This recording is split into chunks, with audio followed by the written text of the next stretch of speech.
I'm a proud postal worker for the United States Postal Service. I've been working for the Postal Service for 28 years. But what's going on right now, I'm not too proud about. You see, corporate entities have virtually taken over the Postal Service and turned it into something that was not planned by our founding fathers.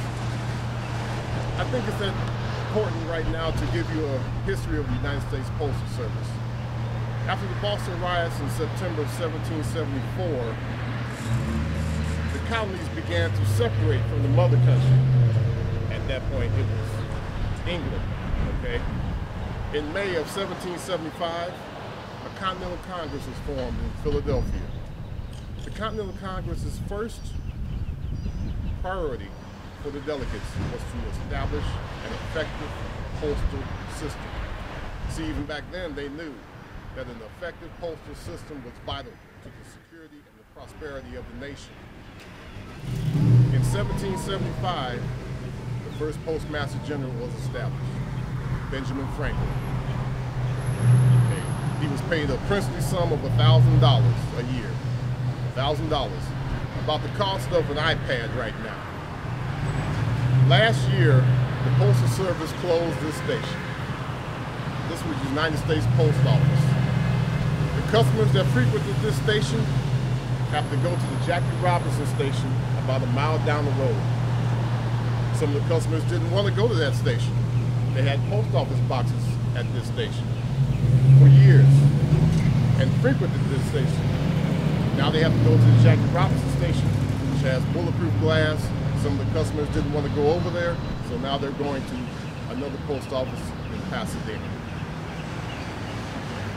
How would you feel if you were a senior citizen that had to go to this post office and now you have to go a mile or so down the road? Maybe you don't have vital transportation to get there, okay? I think it's important for all citizens in Pasadena to realize that the Postal Service nationwide is planning to close thousands of post offices, making it even more difficult for customers to get to one place to another to deliver their mail. This is the Raymond Annex. This was the first post office to close in Pasadena. Of course, the Washington station, which you just saw, was the second post office to close in Pasadena. This post office serviced zip codes 91101, 91105, and 91106, causing thousands of customers to go from this location to the Mac Robinson post office. Of course, here we are again with senior citizens or business communities or whatever the case may be, having to go from this location to pick up their parcels and accountable mail and do their services to the Mac Robinson facility on 600 Lincoln, 2 miles away from this location. This is the Orangewood station. This is going to be the third post office in Pasadena slated for closing in the near future. This post office has post office boxes that customers frequent regularly. You have the Huntington Hospital right here that does a lot of business with the Postal Service. You have a strip mall here that does a lot of business with the Postal Service. You have a Vons shopping center here. This post office services hundreds of P.O. Box customers and does a lot of business every day, okay? But yet the Postal Service in its infinite wisdom decides that this is going to be the third post office to close in Pasadena. Now what that means is you're going to have to go to the Plaza station that is over a mile away on Colorado to do your business. And that's what the Postal Service has in store for you. The parking over there is not as friendly as it is here. But yet the Postal Service in its infinite wisdom decides that now this post office has to close. The employees that were at this post office will be working at the Plaza station over a mile away. Okay, here we are at the Mac Robinson facility. This is the main post office in Pasadena. You've seen the Washington facility, the Raymond Annex down the street, and the Orangewood station. But this is the main post office in Pasadena. This is the processing plant. This is where all of the action takes place. This is where your carriers are for the 91101, 5, 6, and 7 stations in Pasadena. Now, what the plan for the post office is now is to take the employees out of this facility and move them to Los Angeles. At the same time, they'll be taking the mail out of this facility and moving it to Los Angeles and having it processed there, okay? Now, what that means for the community is a reduction in service and nothing less than a reduction in service. Because now you're going to have the mail in Los Angeles trucked over here instead of having the mail right here where it belongs. Now, of course, we're not really talking about layoffs here because none of the employees will be laid off. Okay, so we're not talking about us losing our jobs, but what we're talking about is a reduction in service for the whole community. The businesses that are frequented by the employees that occupy this building. This building runs on a 24-hour clock. Processing is gone at night when you are sound asleep. From 8 p.m. at night to 6 o'clock in the morning to get that mail to the carriers in the morning.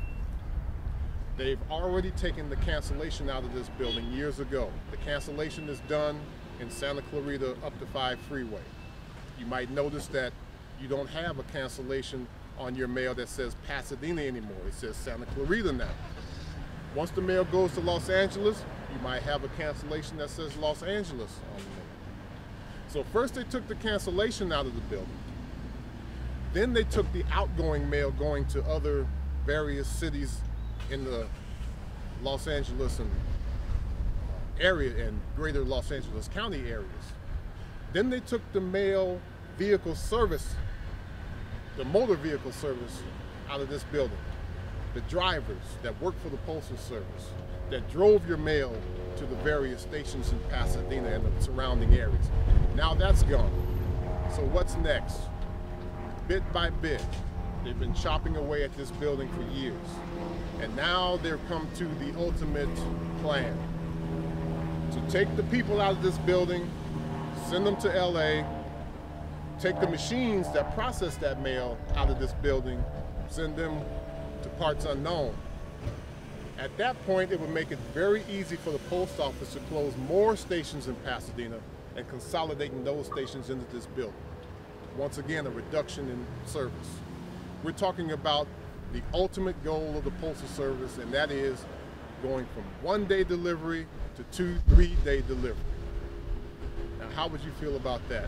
This post office also processes mail on tax day.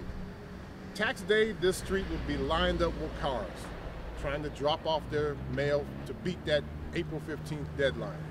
That will be no more, because why would you come here? The processing's not done here. The processing's done in Santa Clarita and then in Los Angeles. I hope you will write your congressmen, write your senators, write your council members in Pasadena to try to stop this from happening. It is vitally important to your service and to the future of the Postal Service to let your elected representatives know that this is an ill-conceived plan. Now, it might be important right now to let you know how all of this got started. In 2006, Congress passed a law that mandated the Postal Service to pre-fund future health care, retirees, pension, and health plan funds, okay? Now, for the next 75 years, this is what the Postal Service has been mandated to do. Now, what business in America is mandated to put $5.5 billion into a fund for future retirees' health plans? No other business would do that, okay? That plan was designed to drive the Postal Service into extinction. And if Congress is allowed to get away with further cuts or further laws to pass that would make it virtually impossible to run the Postal Service. So please, go on USA.gov and let your elected officials know that they need to stop this from happening in Pasadena. And oh, by the way, stop it from happening nationwide, because what we're talking about right here is Pasadena. But this same process that you see happening in Pasadena is happening nationwide. Thank you.